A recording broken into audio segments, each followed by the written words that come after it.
من أروع ما قرأت من قول الإمام ابن القيم رحمه الله: لا تعطي الأحداث فوق ما تستحق، ولا تبحث عن قيمتك في أعين الناس، ابحث عنها في ضميرك، فإذا ارتاح الضمير ارتفع المقام. وإذا عرفت نفسك فلا يضرك ما قيل فيك. لا تحمل هم الدنيا فإنها لله، ولا تحمل هم الرزق فإنه من الله، ولا تحمل هم المستقبل فإنه بيد الله. فقط احمل هما واحدا: كيف ترضي الله؟ لأنك لو أرضيت الله رضي عنك وأرضاك وكفاك وأغناك. لا تيأس من الحياة، وقل: يا الله عوضني خيرا في الدنيا والآخرة. فالحزن يرحل بسجدة، والفرح يأتي بدعوة.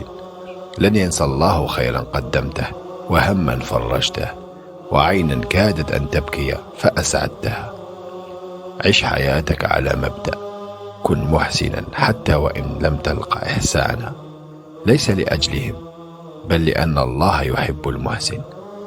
ارخي يدك بالصدقة ترخى حبال المصائب من على عاتقك، واعلم أن حاجتك إلى الصدقة أشد من حاجة من تتصدق عليه.